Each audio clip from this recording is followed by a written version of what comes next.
जाएगा, ठीक है। Good morning, ma'am. हाँ, good morning all of you. Let us revise the lesson.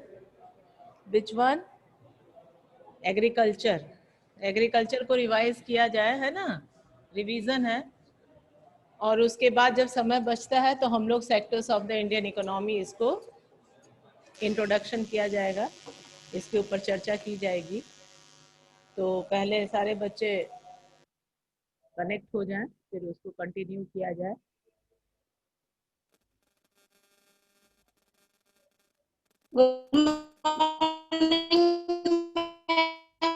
Morning, ma'am. Good morning बेटा। Morning. Good morning. Good morning, ma'am. Good morning बेटा।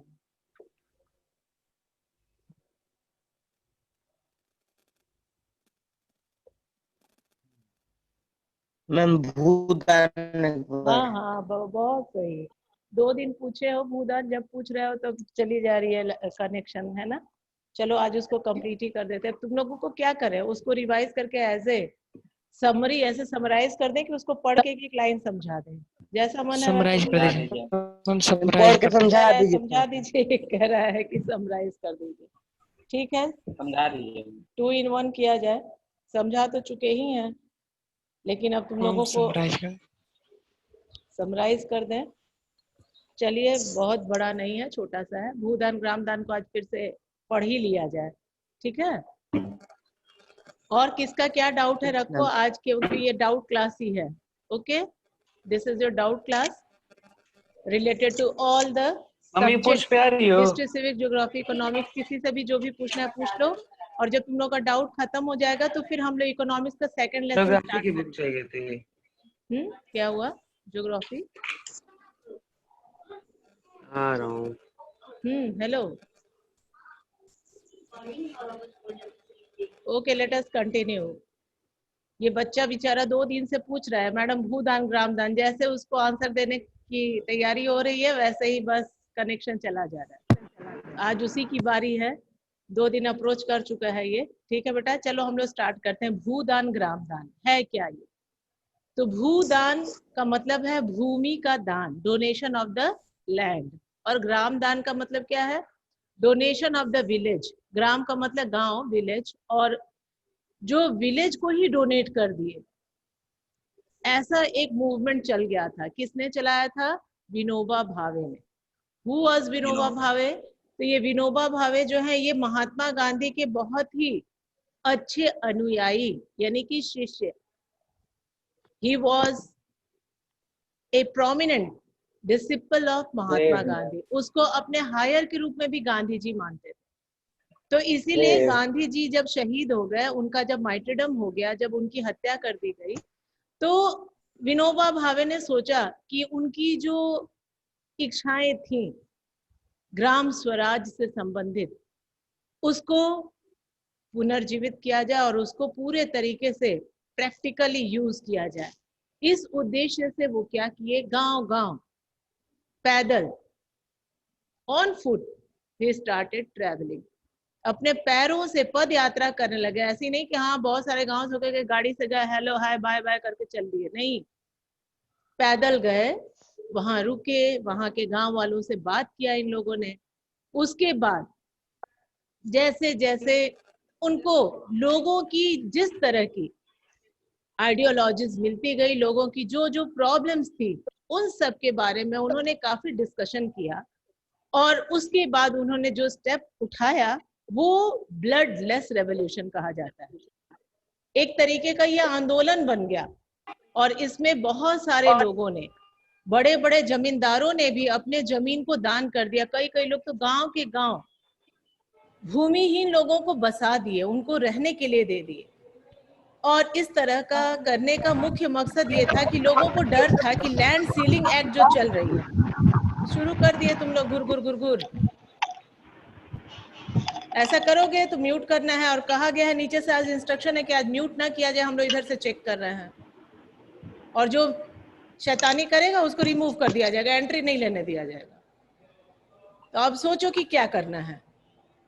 अब तुम लोगों से इसी तरीके से बात करनी है, इसी तरीके से फेस टू फेस होना है, इसी तरीके से पढ़ाना है, तुम लोगों को भी अपनी समस्याओं को ऐसे ही रखना है, तो थोड़ा तो डिसिप्लिन मेंटेन करना पड़ेगा बेटा। क्यों तुम लोग अपना मनमानी करने लगते हो?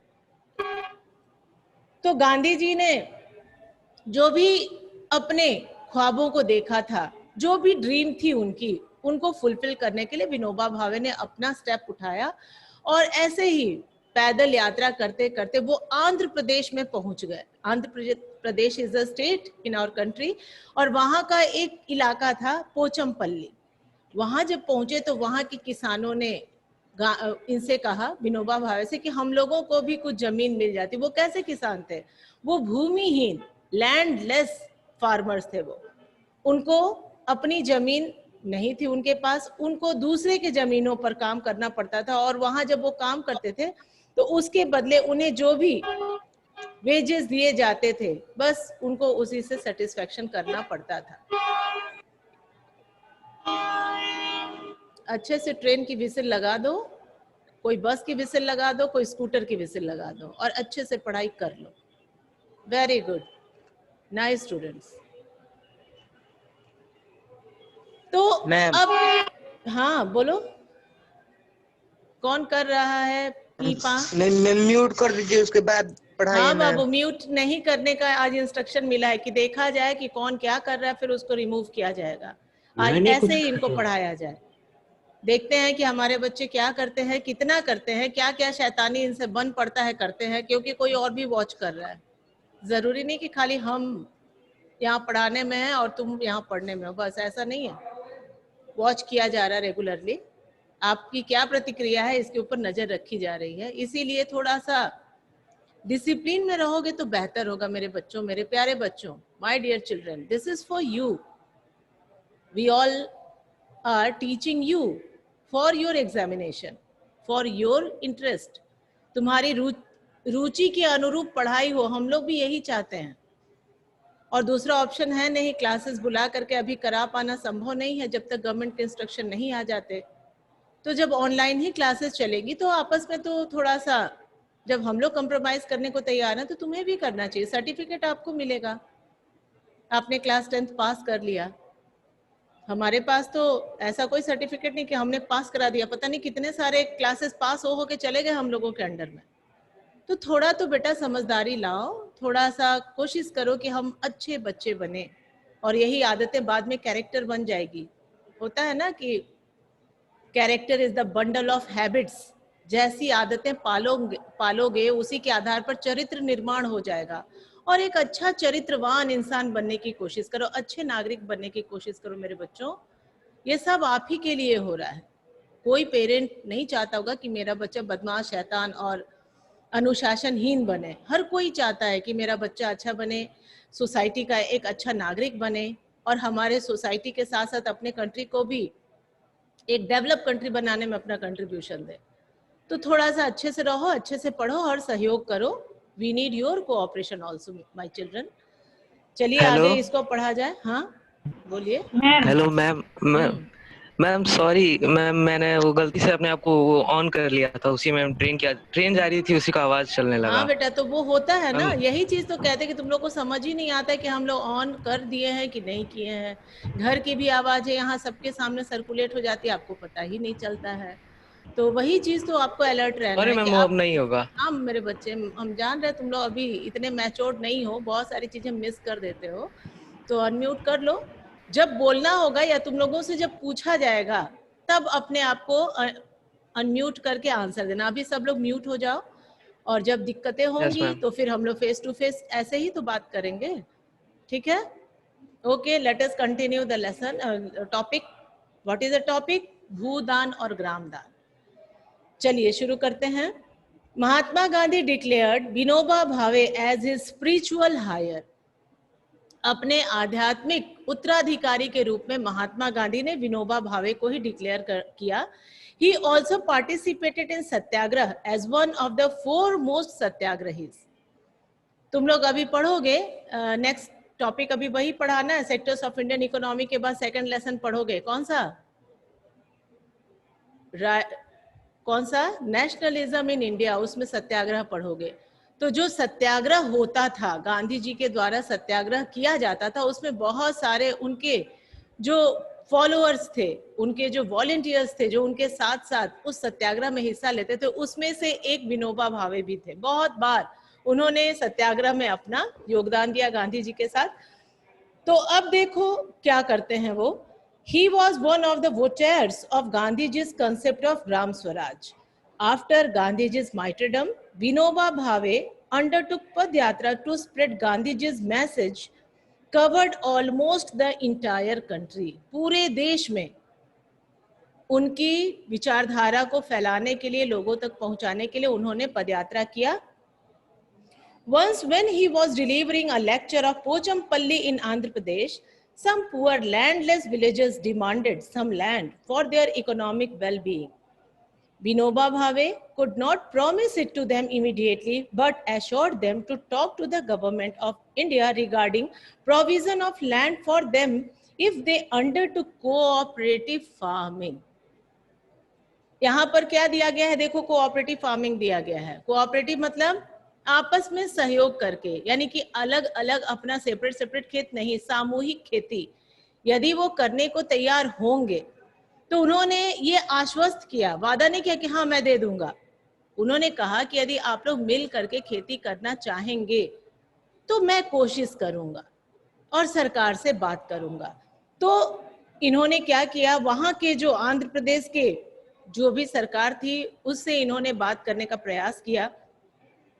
बड़ा जल्दी ही वहां पे क्या हो गया, अचानक सरकार जैसे बनती है तो वैसे ही श्री रामचंद्र रेड्डी की सरकार बनी और वो एकदम तैयार हो गए, कहे कि बिल्कुल लैंड हम लोग देंगे जो भूमिहीन है, ताकि वो अपने जमीनों पर खेती करे। और क्या किए, अब इसको भी देख लिया जाए।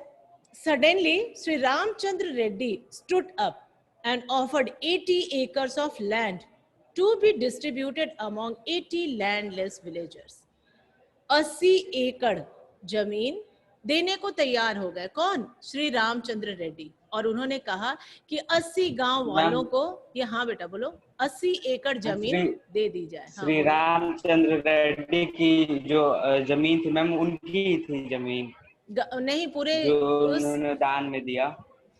रामचंद्र रेड्डी तैयार हो गए जमीन देने के लिए। ये 80 एकड़ जमीन यदि उनकी पर्सनल होगी तो दिए होंगे, वरना यदि वो सरकार के मुलाजिम होंगे तो ये भी हो रहा था ना कि बहुत ज्यादा जमीन जो है वो लोग नहीं रख पाएंगे। सरकार सबको लगभग इक्वली डिस्ट्रीब्यूट करके जमीन, और जितना एक्स्ट्रा जमीन था उसको अपने अंडर में ले ली थी लैंड सीलिंग एक्ट के तहत।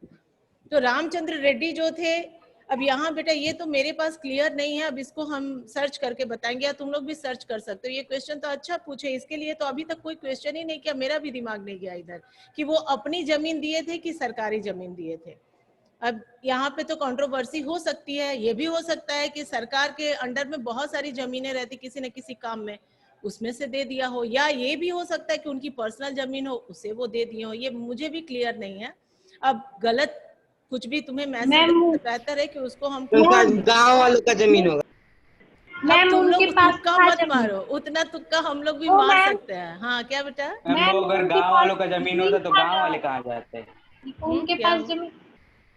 तो यही तो कह रहे हैं कि यहाँ दोनों तरह की कंट्रोवर्सी हो सकती है। मुझे इसके बारे में क्लियर पता नहीं है, इसके बारे में सही पता लगा के तुमको आंसर बताएंगे, क्यों कंफ्यूजन में रखें या क्यों गलत आंसर दें। तो इसीलिए इसको छोड़ दो, यदि मिल जाता है मुझे इसका आंसर तो तुम लोगों को बताया जाएगा, बता देंगे आगे, ठीक है। ये समझ लो कि वो 80 एकड़ जमीन देने के लिए तैयार हो गए, और वो 80 एकड़ जमीन जो थी, जो भूमिहीन किसान थे उन्हें दे दिया गया, और वो भूमिहीन किसान उस पर खेती करने लगे। अब इसी को भूदान कहा गया, यानी जमीन का दान कर दिया गया, बिना कोई पैसा लिए हुए। जो लैंडलेस लोग थे उनको जमीन मिल गई, उनसे किसी भी तरह का पैसा या मुआवजा का डिमांड नहीं किया गया। लेटर ही ट्रेवल्ड, यहाँ पे ही किसके लिए कहा गया है? विनोबा भावे के लिए, रामचंद्र रेड्डी के लिए नहीं। लेटर बाद में, he traveled and introduced his ideas widely all over India. बाद में पूरे भारत में वो घूमे, पदयात्रा किए और अपने इस विचार को सबके पास उन्होंने रखा, सब जगह इसको क्या किया? फैलाया, प्रसार किया, स्प्रेड किया। तो सारे लोग इससे बहुत प्रभावित हुए और उन्हें लग भी रहा था, जिनके पास बहुत ज्यादा जमीन थी। पहले क्या था, जमींदारी सिस्टम में बहुत सारे लोग ऐसे थे कि बहुत बड़े बड़े जमीन के मालिक बन गए थे। तो उन्हें जब ये एहसास हुआ कि यदि सरकार लैंड सीलिंग एक्ट के तहत हमारे जमीन को जब्त कर लेगी तो इसको रखने से कोई फायदा नहीं है। उससे बेहतर है कि हम यदि गरीब किसानों को ये जमीन दे देंगे तो गरीब किसान भी हमारे लिए हमेशा थैंकफुल रहेंगे और हमारे लिए वो वर्क करने के लिए तैयार रहेंगे। हमें भी जब भी उनका सपोर्ट चाहिए तो वो हमेशा अपना सपोर्ट करने के लिए तैयार रहेंगे। तो अपना जमीन गंवाने से बजाय है किसी को दान ही कर दिया जाए। तो बहुत सारे लोगों ने अपने जमीन को मुफ्त का दान कर दिया। किसको? लैंडलेस जो फार्मर्स थे उनको। Later he traveled and introduced his ideas widely all over India. Some zamindars, owners of many villages. देखो बेटा यहाँ पर यही चीज तुम्हारे जो हम नोट्स में दिए, यहाँ पे विलेजर्स हो गया गलती से, ठीक है? Yes, ma'am. Different types of sounds are coming. फिर तुम लोग कहोगे कि मैडम मैं पता नहीं कैसे ऑन कर लिया था। चेक कर लो अपने आप को, यदि अनम्यूट हो तो म्यूट हो जाओ मेरे बच्चों। यहाँ पे देखो बेटा यही वाला एक वर्ड जो था विलेजर्स हो गया है, यहाँ आर लिखा गया है नोट्स में जो तुम लोगों को भेजे हैं, ठीक है? वहां पे आर को निकाल करके वहां विलेजेस कर देना, ठीक है? नोट्स भेजे हैं ना तुम लोगों को इस पेज का? Yes ma'am. उसको ठीक कर लेना बेटा, ठीक है? यहाँ पे देखो अंडरलाइन दिया गया है कि सम जमींदार, कुछ जमींदार ऐसे थे जो कि ओनर्स थे बहुत सारे गांवों के, मेनी विलेजेस, ठीक? Offer to distribute some villages, उन्होंने भी ऑफर किया कि हम लोग भी अपने गांव बांटने के लिए तैयार हैं, डिस्ट्रीब्यूट करने के लिए तैयार हैं। अमोंग द लैंडलेस, जो भूमिहीन लोग हैं उनके पास हम भी अपने गांव दान करने के लिए तैयार हैं, डिस्ट्रीब्यूट करने के लिए तैयार हैं। It was known as gram दान। हाँ, अरे तो गांव में लोग रह न रहे हैं बेटा, जमीन पर जहाँ खेती होती वहां गांव में थोड़ी लोग रहते। ये कब का बात है? 59 की बात है। उस समय गांव में ही लोग रहते थे, इतना इंडस्ट्रीज और इतनी सारी सिटी सेटअप नहीं हुई थी। ग्रीनलैंड जो है उस समय रेसिडेंशियल प्लॉट नहीं बना था। गांव में भी अलग अलग पट्टी होता था, अलग अलग लोगों के रहने के प्लेस होते थे, अलग अलग तरह के जो ऑक्यूपेशन करते थे वो गांव में ही रहते थे, कोई पूरब छोर पर, कोई पश्चिमी छोर पर, कोई उत्तरी छोर पर। तो ये खेतों की बात हो रही है। गांव का मतलब अपना घर द्वार थोड़ी ना, यहाँ पे किसकी बात हो रही है? गांव के पास जो लगे हुए खेत हैं उन किसानों के, उन जमींदारों की, वो उस जमीन को देने की बात कर रहे हैं। इस चीज को समझो मैम। हाँ बेटा बोलो। मैम जो श्री रामचंद्र रेड्डी थे वो मतलब किसके कहने पे विलेजेस को जमीन दिए थे? 80 एकड़ लैंड दिए थे वो जमीन विलेजर्स को, वो विलेजर्स जो कि लैंडलेस थे। और उन्होंने किससे वादा किया? विनोबा भावे से। कि वो अपना ही जमीन दिए थे। हाँ क्या अपना ही जमीन, अपना ही जमीन दिए थे वो। हाँ ठीक, वो अपना ही जमीन दिए थे। क्लियर? ठीक, कहीं से खोज निकाला मेरा बच्चा, देखो कंफर्म कर दिया अभी को मेरा टॉपिक ओवर नहीं हुआ, वो ढूंढ निकाला। बहुत अच्छा बेटा, थैंक यू। हम भी इसको क्लैरिफाई कर लेंगे। बिल्कुल तुम सही ढूंढ लिए होगे तभी ये आंसर दे रहे हो यहाँ पे। ठीक है, वो उन्होंने अपने जमीन को, वो सरकारी जमीन नहीं थी, 80 एकड़ जमीन, अपने जमीन को उन्होंने लोगों को दान करने के लिए तैयार हो गए और अपने जमीन को उन्होंने दान किया। कौन? श्री रामचंद्र रेड्डी। मैम अपने फायदे के लिए भी किए थे। अच्छा, अपने फायदे के लिए, ये भी तुम भी खोज ली। अच्छा ठीक है, तुम भी खोज ली इसका आंसर, बहुत बढ़िया। हाँ ठीक है, चलो। और जिसको मिला उसको लॉस हो गया क्या बेटा? अपने फायदे के लिए तो किए थे, ठीक है, सही बात है। लैंड सीलिंग एक्ट से बचने के लिए उन्होंने किया, लेकिन क्या जिसको इन्होंने लैंड दिया वो लॉस में था? नो मैम, उसको एक एकड़ लैंड मिल जाएगा तो वो क्या घाटे में रहेगा? इसको भी सोचो। जहाँ जिसके पास एकदम जमीन नहीं है उसको एक एकड़ जमीन मुफ्त का मिल जाएगा। अब तुम्हारे 100 एकड़ दिए थे। नहीं, आपके एनसीईआरटी में जो 80 एकड़ लिखा गया है आप उसी को कंफर्म समझिए। साइड बुक्स या किसी और सोर्स से यदि कुछ आता है मैसेज, ठीक है, आप उसके बारे में नॉलेज गेन कीजिए, लेकिन ये जो एनसीईआरटी की बुक है आप इसी को वेरिफिकेशन के लिए रखिए। ये प्रूव्ड है, रिसर्च है। ओके, अब आगे चलिए। However, many landowners choose to provide some parts of their land to the poor farmers due to the fear of land ceiling act. देखो यहाँ ये भी लिख दिया गया है, जमीन जब्त ना हो जाए इसके डर से भी बहुत सारे किसानों ने अपने जमीन को बांटने का प्रण किया और उन्होंने अपने जमीन को बांट दिया. This Bhudan Gramdan movement initiated by Vinoba Bhave is also known as the bloodless revolution. इस भूदान ग्रामदान को हम रक्तहीन क्रांति भी कहते हैं. ऐसा इसलिए क्योंकि इसमें किसी को किसी भी तरह का खून बहाना नहीं पड़ा, किसी भी तरह की जद्दोजहद नहीं हुई, ना कोई खून खराबा हुआ, ना कोई झगड़ा लड़ाई हुआ, और मुफ्त का जो लोग भूमिहीन थे उन्हें आसानी से जमीन मिल गई. इसीलिए इसको हम लोग ब्लड लेस रेवोल्यूशन या रक्तहीन क्रांति भी कहते हैं. Okay, I think it is clear. तो ये टॉपिक तो तुम्हारा जो भी बच्चा था मेरा प्यारा, जिसको नहीं समझ में आया था अब उसको समझ में आ गया. आ गया मैम. हाँ आ गया मेरे बच्चों. अब बताओ इस लेसन में किसी को कोई भी डाउट है, क्योंकि कल कई बच्चे बोलो ग्रीन रेवोल्यूशन क्या होता है? Ma'am non food crops. क्या एक मैम नॉन फूड क्रॉप सुनाई दिया, नॉन फूड क्रॉप्स. ठीक, यही ये सुन लो. फिर एक बच्ची और कुछ पूछी है लेकिन वो आवाज क्लियर नहीं आया. नॉन फूड क्रॉप्स का मतलब है, नाम से ही नॉन का मतलब नहीं, फूड का मतलब भोजन और क्रॉप्स का मतलब फसल. वो फसलें जो भोजन के लिए खाद्य पदार्थ के रूप में इस्तेमाल नहीं होती हैं उन्हें नॉन फूड क्रॉप्स कहते हैं. रबर को हम लोग क्या खाएंगे? कॉटन को खाएंगे कि जूट को खाएंगे?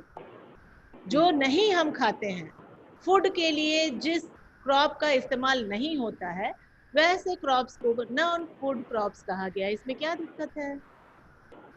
अगला बच्चा बोलो. Excuse me ma'am. हाँ बाबू बोलो मेरे बच्चे. मैम जो टेक्नोलॉजिकल और इंस्टीट्यूशनल रिफॉर्म है ना, उसका जो दूसरा बाबू बहुत इम्पोर्टेंट है, उसको रट लेना. हाँ बोलो दूसरा. दूसरा सेंटेंस है उसका मीनिंग बता दीजिए. सस्टेन्ड यूजेस ऑफ लैंड, ये वाला. Yes ma'am. चलो, sustained uses of land. Sustained मतलब निरंतर, यूजेस ऑफ लैंड प्रयोग होने से, किसका? जमीन का, भूमि का निरंतर प्रयोग किए जाने से. Without compatible techno institutional changes, competition करने लायक मतलब कि प्रतियोगिता पूर्ण, यदि हमारे पास तकनीक नहीं है, हमारे पास संस्थानें नहीं हैं और हम निरंतर उस जमीन का इस्तेमाल करते जा रहे हैं तो वो जमीन क्या होगी?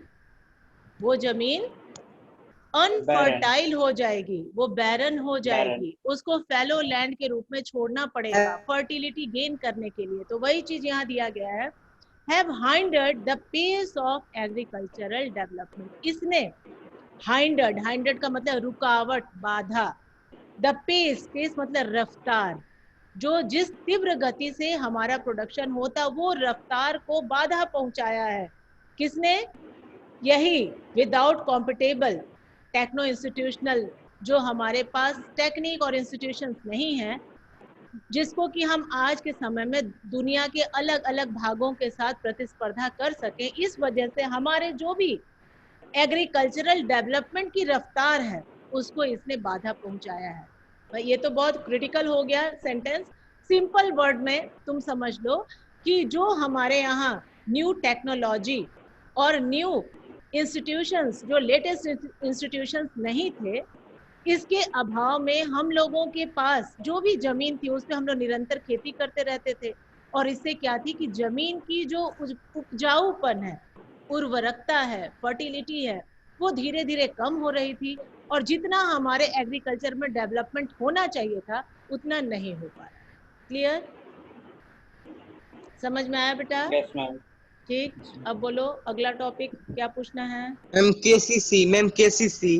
अरे बेटा इस इलाके में रह के केसीसी नहीं जानते हो? किसान क्रेडिट कार्ड. अपने घर में पूछना पापा से या बाबा से कि पापा केसीसी क्या होता है, बहुत अच्छे से तुमको वो कार्ड दिखा के बता देंगे. जितने भी किसान है ना उनको ये किसान क्रेडिट कार्ड सरकार ने दिलवाया है बैंक की तरफ से. जिसका जिसका बैंक में खाता खुल गया है, यदि उनके पास किसान क्रेडिट कार्ड है तो बहुत कम ब्याज पर, बहुत रेट ऑफ इंटरेस्ट उनसे बहुत कम लिया जाता है और उनको Yes, लोन ma'am. मिल जाता है। उसी को KCC कहते हैं, किसान क्रेडिट कार्ड। ये केवल किसानों के लिए Okay. है और बाकी लोगों के लिए नहीं। What is horticulture? Crops. Horticulture फल और What is? Yes, ma'am. Cultivation of horticulture, fruits and हाँ, vegetables. कल्टीवेशन कैसे ऑफ होता है, फ्रूट्स मैम? एंड वेजिटेबल्स, सब्जी और फलों की खेती को हम हॉर्टिकल्चर कहते हैं। Okay, intensive agriculture.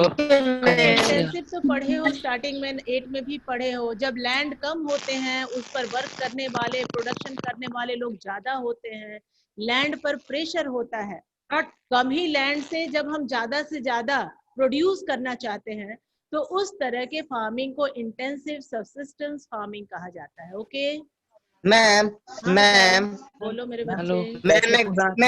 Maximum support price होता है और मिनिमम सपोर्ट प्राइस होता है ना? मैक्सिमम कहाँ होता है जी? अपने से बना मैम दिया है मैम। इशू प्राइस होता है ना, इशू प्राइस, और minimum support price. Ma'am page number 48 पे दिया है। पेज नंबर 48 थोड़ा हम भी देखें, हो सकता है मेरी निगाह से कहीं बच गया हो। मैम मल्टीपल चॉइस क्वेश्चन में 4 अरे वो तो ऐसे ही दे दिया है तुमको ऑप्शन मूर्ख बनाने के लिए। कोई सही ऑप्शन चुनो। क्या करते हो तुम लोग? मिनिमम सपोर्ट प्राइस है जिसको न्यूनतम निर्धारित मूल्य कहा जाता है। माने सरकार की तरफ से वो घोषणा कर दी जाती है कि इससे कम दाम पर यदि आपसे कोई अनाज ले रहा है तो आप उसको ना बेचें। आप उससे बेहतर है कि हमारी सरकारी मंडी में आके अनाज बेचें और उतना मूल्य ले जाएं, ताकि जो किसान है उनको लॉस ना हो। ठीक है मैम? मैम जी डिस्ट्रीब्यूशन क्या होता है? क्या बेटा? क्वेश्चन नंबर 3 एक बार बता दीजिए। अरे क्वेश्चन नंबर सब तो तुम लोग मैम, एक्सरसाइज वाला क्वेश्चन करो ना। तुम लोग ये सब मैडम से ही पूछोगे तो अगला लेसन बहुत पढ़ना है बाबू। सोच लो। मैम, अभी हम सबसे लास्ट सोच रहे थे कि क्वेश्चन। ग्लोबलाइजेशन ऑन एग्रीकल्चर एक बार कल एक बच्चा Summarize कर दीजिए। सबसे लास्ट वाला है मैम ग्लोबलाइजेशन थोड़ा सा सबसे लास्ट वाला है geographical condition globalisation on agriculture को एक बार समराइज कर दीजिए। सब कर देंगे, सब कर अरे देंगे। यार अब लास्ट क्वेश्चन थर्ड का एक बच्चा पूछा है, answer the following question in about 120 words. ठीक है, यही पूछ रहे हो ना? इसका Yes, third ma'am. Question, Yes, describe ma'am. the impact of globalization on Indian agriculture. Yes, ma'am. Describe the Yes, geographical No, ma'am. conditions required for yes the ma'am, growth of rice. Yes ma'am. अरे Yes, ma'am. बेटा, ये तो तुम्हारे book में question है, इसको निकालो यहाँ और लिखो मैम यहाँ से। ग्लोबलाइजेशन में मैम दोनों बता रहे बुक में ही है उसका आंसर, ढूंढ के लिख लोगे, ढूंढ के लिख। राइस वाला जो है, राइस वाले टॉपिक में निकालो, जहाँ पे तुम्हारा राइस दिया गया मेजर क्रॉप्स में, इसमें यहाँ पे अंडरलाइन करो क्या है। Rice is the staple food crop of majority of the people of India. और यहाँ ये भी लिखोगे कि our country is second largest producer. Page number 36 पर इसमें आपको लिखना है it is a kharif crop which requires high temperature. यही सब पॉइंट बना बना के 5 पॉइंट लिखोगे। हाँ बाबू। मैम इसी को लिखना है ना? हाँ इसी को लिखना है, 5 पॉइंट बना दोगे और उसको एक्सप्लेन कर दोगे हर पॉइंट। ओके मैम ग्लोबलाइजेशन थोड़ा एक्सप्लेन कर दीजिए। बस बस बता सर रहे जीन रेगुलेशन बताइए। हाँ क्या How much बताइए? percentage of contribution of agriculture to national economy? Notes हम दिए हैं, कहाँ गया तुम्हारा नोट्स, ये बताओ पहले। नोट्स में है मैम, उसी में है। अब नोट्स में सारा चीज दिए हैं। कहाँ बेहोशी Yes, के ma'am. में हो? थोड़ा नोट्स को पढ़ो, लिखो। टाइम भी खत्म हो गया, रनिंग आउट ऑफ टाइम आ गया। नोट्स में हर एक मैम ग्लोबलाइजेशन का भी ऐसे ही ना? ग्लोबलाइजेशन ऑन एग्रीकल्चर एक बार समराइज कर दीजिए। टाइम ग्लोबलाइजेशन टाइम देखो, रनिंग आउट ऑफ टाइम आ गया तुम्हारा। हम इकोनॉमिक्स भी स्टार्ट नहीं कर पाए। ग्लोबलाइजेशन तुम्हारा हम नोट्स में दिए हैं, 18/5/2020 का ये नोट्स दिया हुआ है, फिर से उसको रिपीट भी किया है। ग्लोबलाइजेशन क्या है ये भी देख लो, मिनिमम सपोर्ट प्राइस भी दिया हुआ है, और तुम्हारा ये सारा चीज दिया हुआ है, जो जो तुम लोग पूछ रहे हो सब चीज दिए हैं नोट्स में। एक बार नोट्स मैम पीडीएस और ये सब है मैम। हाँ सारा चीज है, पीडीएस वगैरह सारा चीज है। Ma'am explain. उसको हम छांट के नोट्स बनाए ही हैं कि ये सब बहुत इंपॉर्टेंट टॉपिक्स हैं जो बच्चों को काम आएंगे। मेरी राइटिंग में नोट्स है, ये नहीं कि हम कहीं से उतार के दे दिए। हाँ अब एक बच्चा पूछ रहा है impact of globalisation of agriculture, इसको बताने के लिए। ठीक है, इसको बताएं। और भी कुछ पूछना है बोलो। हाँ बोलो ma'am excuse me ma'am. Ma'am summarise कीजिएगा। हाँ बस समराइज ही कर। हाँ बोलो ma'am agriculture where single crop was grown in a large area. अरे उसको क्या अरे कहते यार, हैं, वो जाने दो एक कमर्शियल टॉपिक को ना। प्लांटेशन। ये सब कमर्शियल दिमाग मत अब मत अपने में लड़ मत लो, क्लास में तो लड़ते ही रहते हो, फोन पे भी लड़ने लग रहे हो, यहाँ तुम्हारा ऑनलाइन क्लास चल रहा है इसमें भी लड़ रहे हो। ये टॉपिक छोटा टॉपिक नहीं बता। हाँ बोल तो दिए कि कॉमर्शियल क्रॉपिंग वाला टॉपिक पढ़ लो, थोड़ा सा अपने से भी पढ़ो मेरे बच्चों। तुम लोग को बोलेंगे 3 बार या 13 बार, 3 बार यानी एक बार पढ़ करके आओ, एक बार जब हम पढ़ाते हैं तो उसको सुनो, फिर एक बार मेरे पढ़ाने के बाद पढ़ो, एकदम कंसेप्ट क्लियर हो जाएगा। मेरे सब्जेक्ट में कोई डाउट नहीं रहना चाहिए। मैं ये कंफर्म हूँ कि यदि बच्चा जो 3 बार ध्यान से पढ़ लेगा उसको कोई डाउट नहीं रहेगा। इसीलिए अब जो तुम पूछ रहे हो प्लांटेशन वाला, single crop is grown on a large area of land, ये प्लांटेशन का है। देखो पेज नंबर, कॉमर्शियल फार्मिंग पढ़े हो ना? पेज नंबर देखो यहाँ पर 35 देखे, ऊपर देखो सबसे पहला line, plantation is also a type of commercial farming. In this type of farming a single crop is grown on a large area. दिखाई दिया? थोड़ा सा नजर दौड़ाओ, बुक को पढ़ो, कही रहे कि इसका एक एक लाइन बहुत इंपॉर्टेंट है। हाँ मेरे बच्चों, चलो ग्लोबलाइजेशन ऑन एग्रीकल्चर, इसको थोड़ा सा रिवाइज कर लिया जाए। एक बच्चा बोला है कि मैडम समराइज कर दीजिए। ग्लोबलाइजेशन का मतलब क्या है? Interconnection of the countries of the world. दुनिया के जो भी देश हैं वो आपस में एक दूसरे से जुड़ गए हैं बहुत तरीके से। अब हम लोग जब इकोनॉमिक्स पढ़ेंगे तो उसमें बहुत डिटेल में इसके बारे में स्टडी किया जाएगा। अब हमें देखना है कि इसका इम्पैक्ट एग्रीकल्चर पर क्या है। एग्रीकल्चर पर इम्पैक्ट का मतलब क्या हुआ कि खेती पर इसका क्या प्रभाव पड़ रहा है। तो अब दुनिया के तमाम देश जुड़ गए हैं और दुनिया के हर देश में प्रोड्यूस होने वाला सामान दुनिया के हर देश में उपलब्ध है। जैसे हमारे देश में जो चीजें हैं उसको हम चाहें तो अमेरिका भी जाके खरीद सकते हैं, इंग्लैंड भी जाके खरीद सकते हैं। इंग्लैंड में भी जाके हम सोचे कि हमको छठ का त्योहार मनाना है और यहाँ भी हमें सूप और दौरा मिल जाए तो अवेलेबल है। आज के समय में कोई भी चीज ऐसा नहीं है जो दुनिया के किसी कोने में तुम्हें नहीं मिलेगा, हर चीज अवेलेबल। मैम ये सब अमेरिका में भी है? बिल्कुल, वहां पे एक मार्केट ही है, इंडियन मार्केट। वहां चले जाओ, जो त्योहार करना है, चाहे तीज करना है, चाहे ज्यूतिया करना है, चाहे छठ करना है, यदि तुम उस त्योहार के संबंधित किसी भी तरह का सामान खरीदना चाहोगे, हर चीज वहां मिल जाएगी। इवन बुक से लेकर के वो सारे चीजें, वो सारी जरूरत के सामान जिसे तुम्हें चाहिए, ये सब चीजें अवेलेबल है। कहने का मतलब है ग्लोबलाइजेशन का मतलब हो गया कि आसानी से कोई भी व्यक्ति एक देश से दूसरे देश में चला जाता है, कोई भी वस्तु एक देश से दूसरे देश में चली जाती है, कोई भी टेक्नोलॉजी एक देश से दूसरे देश में चली जाती है, और किसी भी तरह का जो अध्ययन सामग्री है, पढ़ाई लिखाई भी हमें करना है, तो हम आराम से आ जा करके अपना कोई भी टारगेट पूरा कर सकते हैं। क्यों? क्योंकि सरकार जो है अपने पॉलिसी में लिबरलाइजेशन ले आई है, लिबरल हो गई है, लचीलापन हो गया है।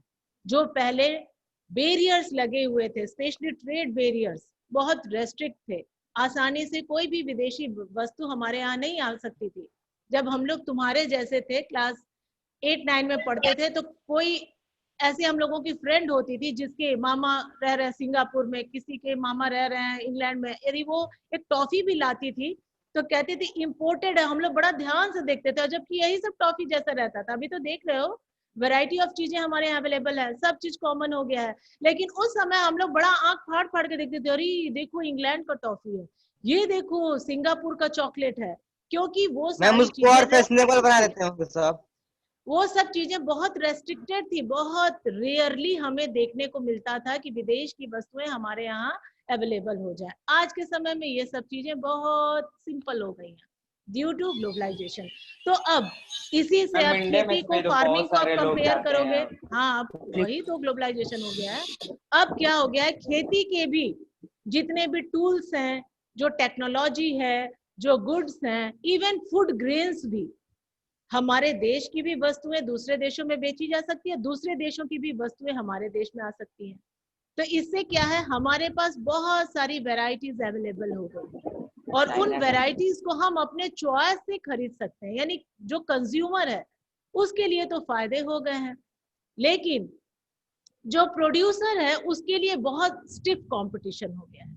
अब एग्रीकल्चर को हम देखेंगे तो हमारे देश में जब 52% लोग खेती ही कर रहे हैं, तो इसका मतलब कि ज्यादातर लोग खेती से जुड़े हुए हैं, ये प्रोड्यूसर है, फूड ग्रेन प्रोड्यूस करें, तो इन्हें भी कॉम्पिटिट करना है दुनिया के बाजार से, वर्ल्ड मार्केट जो इंटरनेशनल मार्केट है उस ट्रेड से इनको भी जब कॉम्पिटिट करना है, तो ऐसा होता है कि दुनिया के बहुत सारे देश ऐसे हैं जहां एग्रीकल्चर का जो करने वाले लोग हैं उनका परसेंटेज बहुत कम है, यानी कि जो पर्सन उसमें इन्वॉल्व है उनका परसेंटेज इतना कम है, जैसे अमेरिका को ही आप कंपेयर करेंगे तो उसमें 0.1% लोग ऐसे जो इन्वॉल्व हैं एग्रीकल्चर में। तो यदि सरकार उन्हें सब्सिडी देना चाहे, मुआवजा देना चाहे, यदि रियायत देना चाहे तो बहुत आसानी से दे देगी, क्योंकि उनका परसेंटेज बहुत कम है, एकदम मामूली सा परसेंटेज है।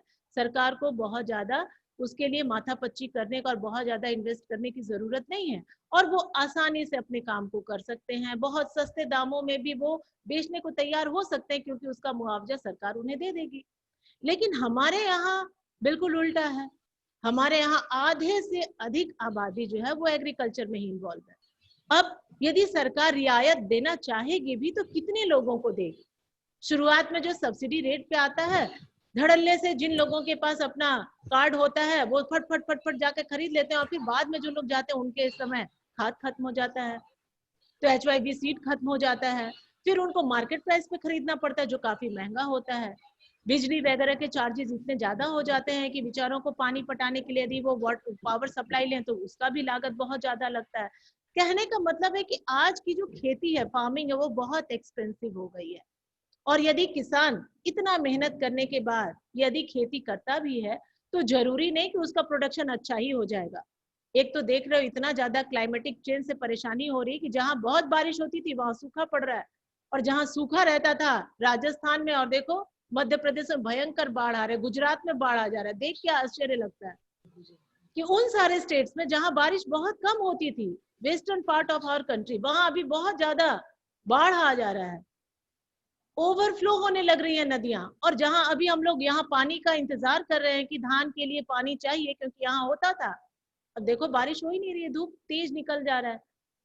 तो ये सारी चीजें जो हैं, uncertainty of the weather also, climate also, सब चीजें अनिश्चित हो गई। बेचारा किसान इतना मर मर के खेती भी कर रहा है, इतना मेहनत भी कर रहा है, लेकिन उसको अपने मेहनत के मुताबिक आउटपुट नहीं मिल रहा है। तो ये जितना लागत लगा रहा है, यदि उतने लागत पर बेचने लगे तो उनके सामान महंगे हो जाएंगे। और विदेशों की सामान, यदि विदेश से हम फूड ग्रेन्स मंगवा लेते हैं, गेहूं मंगवा लेते हैं, तो बट नेचुरल है कि हमारे इंडिया की गेहूं से अमेरिका की गेहूं सस्ती होगी, तो लोग अमेरिका का ही गेहूं खरीदेंगे। फिर हमारे यहाँ का गेहूं क्या होगा? या तो उसको घून खाएगा, सड़ जाएगा, या तो चूहे खाएंगे, या तो मंडी में पड़ा पड़ा बर्बाद होगा, बरसात के समय रखने की जगह नहीं होगी, अंकुरित होकर के फेंक दिए जाएंगे। कितने सारे बेचारे भूखे पड़े रहते हैं, और हमारे भंडारों में जो बफर स्टॉक में रखा गया अनाज सड़ता रहता है। जो तुम लोग पिछले साल पढ़े हो फूड सिक्योरिटी में, क्लास 9th में, ये सारा टॉपिक तुम लोग पढ़ चुके हो। तो ग्लोबलाइजेशन का दोनों ही इम्पैक्ट है, अच्छा भी बुरा भी। अच्छे इम्पैक्ट के रूप में हमें क्या देखना चाहिए, लास्ट टॉपिक में दिया गया, हमें अब इसको ग्रीन रिवॉल्यूशन के तहत देखना चाहिए। हम लोगों ने यहाँ पे ये भी पढ़ा कि जैसे ग्रीन रिवॉल्यूशन हुआ, तो ग्रीन रिवॉल्यूशन से फायदा तो हुआ, लेकिन केवल सिलेक्टेड एरियाज में ही हुआ। भारत के हर राज्य में, हर क्षेत्र में उसका